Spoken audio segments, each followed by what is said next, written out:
Welcome, traveler, to the ruins of Mycenae. My name is Herodotos, and I am a traveler from Hyrcanassus. I retrace the cause of various events, such as wars and great calamities. I describe what I see and record what I'm told, all with the aim of providing a better understanding of why these things occur. Look for me to introduce you to many sights. It is humbling to stand in the remnants of such a great civilization. Looking at these ruins, I am reminded that the past is never as far behind us as we think. These are the ruins of Mycenae, center of the old Mycenaean civilization. It was home to great warriors and heroes. In many ways, places like Athens and Sparta stand on the shoulders of its accomplishments. This tour will take you through its ruins and introduce you to its most important monuments, revealing its history in the process. I hope you enjoy yourself. I'll be waiting for you at the end of your visit.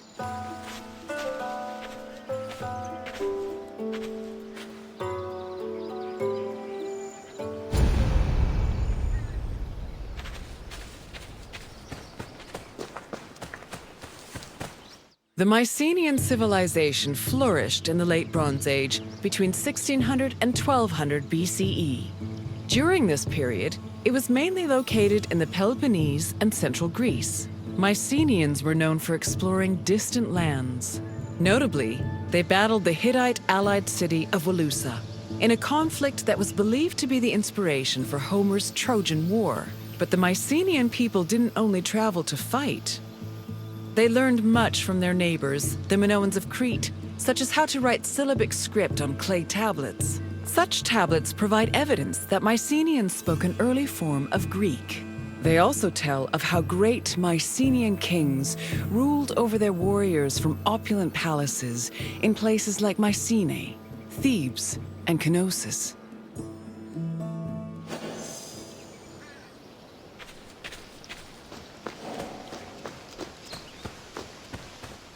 The entrance to Agamemnon's citadel, or the Lion Gate, is one of the most iconic monuments in Mycenae. It is impressive for both its height and for the intimidating rendering on its relief, which depicts two lions standing on either side of a column. Unfortunately, the lions' heads, which were presumably made of a precious metal or higher quality stone, have been lost to time.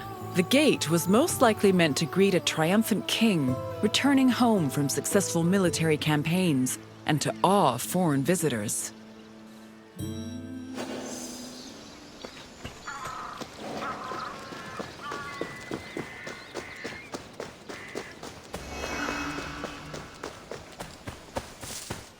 When these shafts were discovered by archaeologist Heinrich Schliemann in 1876, he believed the 6 gold-filled graves to be connected with the family of the great king Agamemnon, even going so far as to proclaim a gold mask he found within to be the death mask of Agamemnon.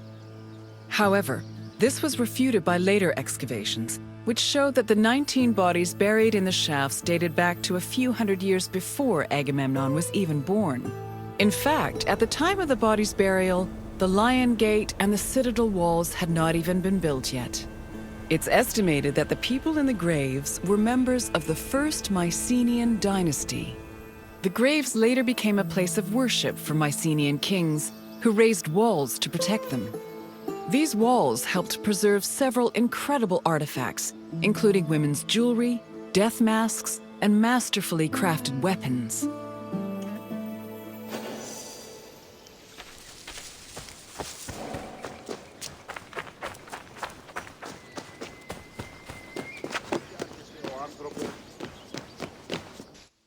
By 1250 BCE, Mycenae was at the height of its power, and its living quarters and workshops were numerous. Houses were built everywhere, from the top of the palace's hill near the king's residence, to the slopes and terraces within the walls, to the nearby hills outside the citadel.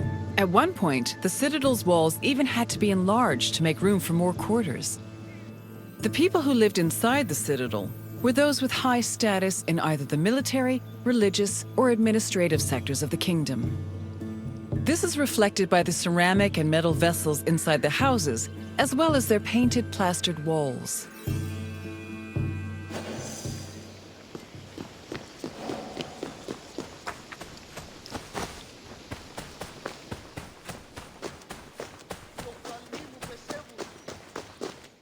A traveler seeking an audience with the king would have first ascended a steep ramp from the Lion Gate to the citadel's summit. Here, they would have walked into the palatial complex through a grand entrance called the propylon. Once inside, their gaze would immediately be drawn to the palace's main hall, a monumental area known as the Megaron. The vividly decorated Megaron, which glittered with precious objects and colorful frescoes in its heyday, was where the king would have received the traveler. If the king was feeling generous, he would have shared with the visitor the palace's most marvelous feature, its commanding and majestic view, which stretched from the plain of Argolis to the gleaming Aegean Sea.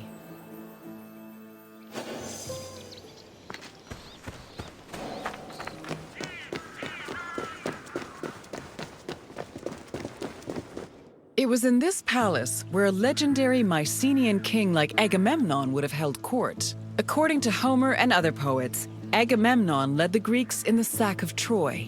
Stories say that he was a fearsome warrior on par with Achilles, but also an overly ambitious and arrogant ruler. He sacrificed his own daughter, Iphigenia, to convince Artemis to grant his ships passage to Troy. After conquering the city, he returned to Mycenae with mounds of riches, and a Trojan named Cassandra as his concubine. Agamemnon's wife, Clytemnestra, was not pleased with her husband's sacrifice of their daughter. She plotted to murder her husband out of anger. The plot was successful, and, depending on the version of the story, Agamemnon was either murdered in his bath by Clytemnestra or killed by his cousin Aegisthus during a banquet.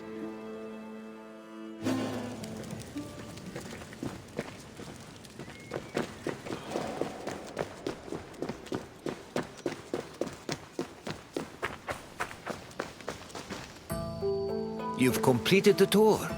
I trust it was an eye-opening experience. Though it did not last, Mycenae was a sort of precursor to what would eventually become the Greek civilization we know today. It's important we remember them, if only to avoid repeating their mistakes. Now, what else would you like to do? Then let's begin. First, I have quite a simple question.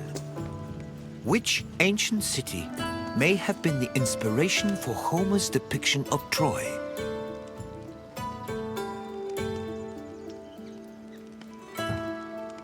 No, the Meginians who were at war with Troy in the first place.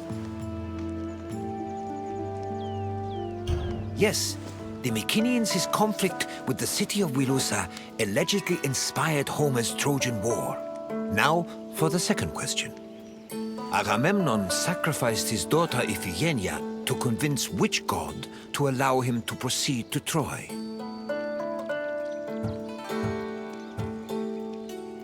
Yes, Agamemnon sacrificed Iphigenia to reconcile with Artemis, who then allowed his ships to pass to Troy. Now, one last question. What was the name of Agamemnon's Trojan concubine? Correct. Following the sack of Troy, Agamemnon sailed home with the Trojan prophetess named Cassandra. You've studied the ruins well, traveler.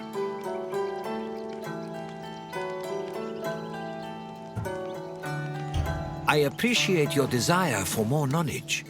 Let us continue.